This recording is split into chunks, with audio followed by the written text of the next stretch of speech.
Praise the lord. దేవునికి స్తోత్రం. అనుదిన మన్నా అనే ఈ ఆధ్యాత్మిక కార్యక్రమాన్ని వీక్షిస్తున్న ప్రియ సోదరి సోదరులారా, మన ప్రభువును రక్షకుడునైన యేసుక్రీస్తు అతి శ్రేష్టమైన నామములో మీ అందరికీ శుభాలు వందనాలు తెలియచేస్తున్నాను. ఈరోజు దేవుని పరిశుద్ధ గ్రంథంలో నుండి కీర్తనల గ్రంథం 37వ కీర్తన 5వ వచనం. నీ మార్గమును యెహోవాకు అప్పగింపుము, నీవు ఆయనను నమ్ముకొనుము, ఆయన నీ కార్యము నెరవేర్చును. ప్రభునందు ప్రియ దేవుని యొక్క బిడ్డలారా, దేవుని పరిశుద్ధ గ్రంథంలో భక్తుడు ప్రధాన గాయకుడైన దావీదు గారు ఈ 37వ అధ్యాయం 5వ వచనంలో ఒక అద్భుతమైన మాట ఇక్కడ కనబడుతూ ఉంది. ఆయన నీ కార్యమును నెరవేర్చును. మనం ఆరాధన చేసే దేవుడు మన కార్యములను నెరవేర్చే దేవుడు. కార్యము అనగా పని. ఈ భూలోకంలో ప్రతి వ్యక్తి తన కుటుంబ పోషణ నిమిత్తం, తన కుటుంబ ఆశీర్వాదం కొరకు ఏదో ఒక పని చేస్తూ ఉంటాడు. ఏ పని చేయకుండా ఎవరు ఉండరు కదా. అయితే ఒక వ్యక్తి చేసే ఆ పని అభివృద్ధి అవ్వాలంటే, ఆశీర్వదించబడాలంటే, ఆ పనిలో అతడు ఉన్నత స్థాయికి వెళ్ళాలి అని అంటే ఆ పనిని నెరవేర్చేవాడు దేవుడు. మనం ఎంత ప్రయాసపడినా, ఎంత కష్టపడినా దేవుని ఆశీర్వాదం ఉండాలి. వాక్యంలో రాయబడి ఉంది, యెహోవా ఆశీర్వాదము ఐశ్వర్యమునిచ్చును, నరుల కష్టము చేత అది ఎక్కువ కాదని వాక్యంలో రాయబడి ఉంది. మనం ఎంత కష్టపడినా, మనం ఎంత ప్రయాసపడినా మన పనులు సఫలం అవ్వాలి అంటే దేవుని యొక్క సహాయం మనకు ఉండాలి. దేవుడే మన సహాయకుడు. ఆయనే మన పనులను సఫలం చేసే దేవుడు. అయితే ఒక వ్యక్తి పనిని దేవుడు సఫలం చేయాలి అని అంటే, దేవుడు ఎప్పుడు ఒక వ్యక్తి పనిని సఫలం చేస్తాడో దేవుని పరిశుద్ధ గ్రంథంలో నుండి 2 విషయాలు నేర్చుకుందాం.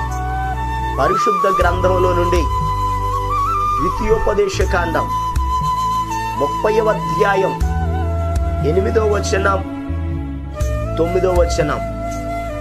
నీవు తిరిగి వచ్చి యెహోవా మాట విని నేడు నేను నీకు ఆజ్ఞాపించుచున్న ఆయన ఆజ్ఞలన్నిటినీ గైకొనుచుందువు.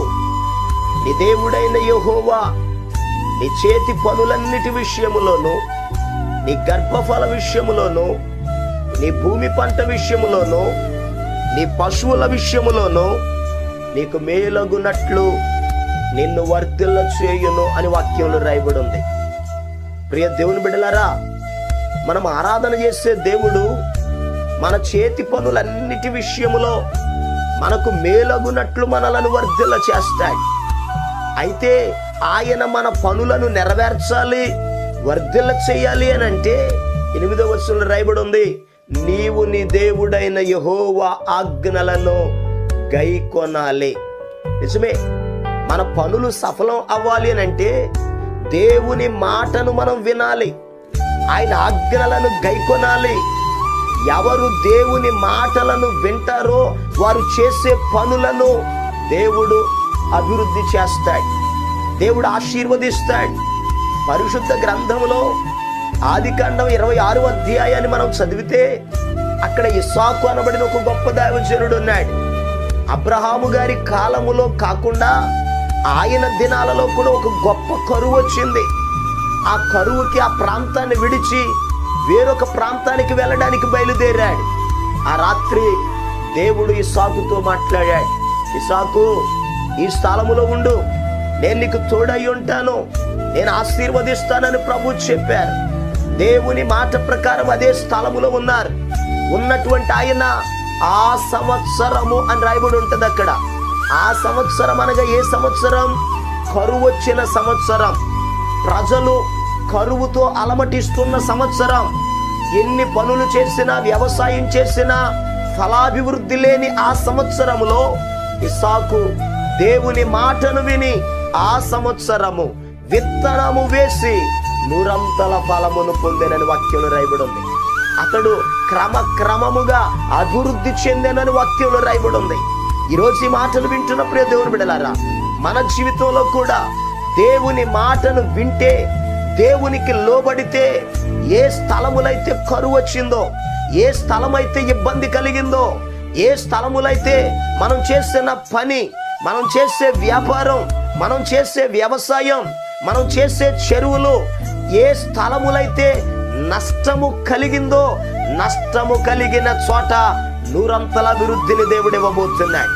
ఈ మాటలు వింటున్న ప్రియ దేవుని బిడ్డలారా, ఒకవేళ నీ జీవితంలో కూడా అయ్యా నష్టం కలిగిందయ్యా, మేము ఎదరికి వెళ్ళలేకపోతున్నామని ఒకవేళ కృంగిపోయి ఉన్నావేమో, ఈరోజు దేవుడు నీతో మాట్లాడుతున్నాడు. దేవుని మాటను విను. ఎక్కడ నష్టం కలిగిందో అక్కడ 100 అభివృద్ధి కలగబోతుంది. పరిశుద్ధ గ్రంథంలో దైవజనుడైన పేతురు గారు కూడా వల భుజానేసుకుని వెళ్ళారు. రాత్రంతా వల విసిరాడు, ఒక్క చేప కూడా దొరకలేదు. అయితే ఉదయకాల సమయంలో యేసయ్య పేతురుని పిలిచారు. పేతురు, నీ దోణెను కొంచెము లోతునకు నడిపించి కుడి ప్రక్కన వల వేయి అని అన్నారు. అయితే ప్రియ దేవుని బిడ్డలారా, ఆ కుడి ప్రక్కన వల వేయలేదా? వేశాడు. లోతునకు వెళ్ళలేదా? వెళ్ళాడు. కానీ తాను వెళ్ళాడు, తాను వల వేశాడు, అక్కడ ఏ మాత్రం కూడా ఒక్క చేప కూడా దొరకలేదు. దొరకనటువంటి స్థలములో ఇప్పుడు దేవుని మాటను వింటున్నాడు, దేవుని మాటకు లోబడ్డాడు.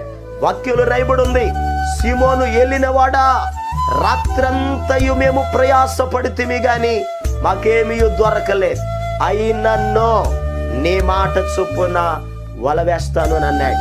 యేసయ్య మాట ప్రకారంగా వల వేశాడు. వాక్యంలో రాయబడి ఉంది, వల పిగిలిపోయి అన్ని చేపలు పడ్డాయి. దోణెలు తీసుకొచ్చారు. ఆ దోణెల్లో ఆ చేపలు వేస్తే 2 దోణెలు నిండాయట. ప్రియ దేవుని బిడ్డలారా, ఈరోజు చాలా జాగ్రత్తగా ఈ మాటలను గమనించండి. నీ పనులను కూడా దేవుడు నెరవేర్చాలంటే, సఫలం చెయ్యాలి అని అంటే మనం చేయాల్సిన పని దేవుని మాటను వినాలి. యెషయా గ్రంథం 26:12 రాయబడి ఉంది, యెహోవా నీవు మాకు సమాధానమును స్థిరపరచుదువు, నిజముగా నీవు మా పక్షమున ఉండి మా పనులన్నిటినీ సఫలపరిచెదవు. నిజమే ప్రియ దేవుని బిడ్డలారా, దేవుడు మన పక్షంగా ఉంటాడు. ఆయన మాటను మనం వింటే ఆయన మన పక్షముగా ఉండి మన పనులను నెరవేరుస్తాడు. 37వ కీర్తన 5వ వచనం ఉంది కదా, నీవు ఆయనను నమ్ముకొనుము, ఆయన నీ కార్యము నెరవేర్చును. ఈరోజు దేవుని మాటలను విందాం, దేవుని పక్షముగా నిలబడదాం, ఆయనను నమ్ముదాం, ప్రభు ఇచ్చే ఆశీర్వాదాలు, దీవెనలు పొందుకుందాం. దేవుడి మాటలను మన వెనుకలు ఆశీర్వదించును గాక. ఆమేన్. ప్రియ దేవుని బిడ్డలారా, మరి శ్రేష్టమైన సమయంలో దేవుడు ప్రత్యేకమైన రీతిలో మీరు చేసే పనులు, మీరు చేసే వ్యాపారం, వ్యవసాయం అది ఫలాభివృద్ధి చెందినట్లుగా మీ కొరకు నేను ప్రార్థన చేస్తాను. కళ్ళు మూసుకోనండి, తల వంచండి, ప్రార్థనలు ఏకీభవించండి. మహాపరిశుద్ధుడును ప్రేమ కలిగిన మా యేసయ్యా నీకు వందనాలయ్యా. ఈరోజు అయా నీ బిడ్డలతో నీ ఒక అద్భుతమైన మాటను తెలియపరిచావు. నీ యొక్క పనులను నేను నెరవేరుస్తానని చెప్పావు. అయ్యా, నువ్వు నెరవేర్చే దేవుడివి. మేము నీ మాట వింటే, నీకు లోబడితే, నిన్ను నమ్మితే, నీ పక్షంగా నిలబడితే, నీ ఆజ్ఞలను గైకొంటే, ఎక్కడ ఓడిపోయామో, ఎక్కడ నిరాశ చెందామో, ఎక్కడ కన్నీరు పెట్టుకున్నామో, ఎక్కడ కృంగిన స్థలములో అయ్యా నిలబడ్డామో, అదే స్థలములో అయ్యా తలెత్తే దేవుడవయ్యా, బలపరిచే దేవుడవయ్యా, అభివృద్ధి చేసే దేవుడవయ్యా, ఆశీర్వదించే దేవుడవయ్యా.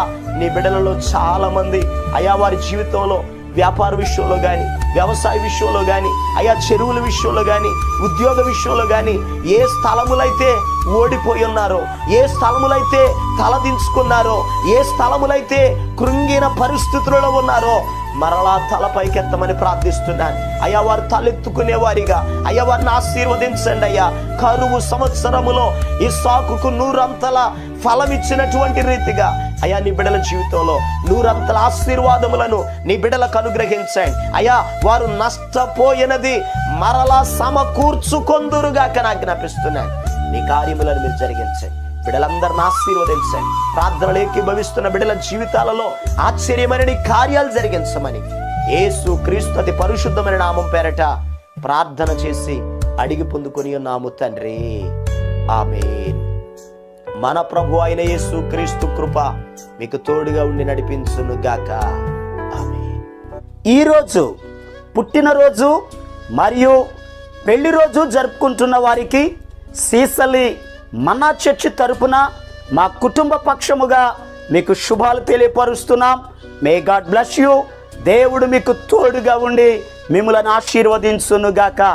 దయచేసి గమనించండి, మీ కొరకును మీ కుటుంబం కొరకును దేవుడు మిమ్మలను అభివృద్ధి పరచాలని నిత్యము మేము ప్రార్థన చేస్తున్నాం.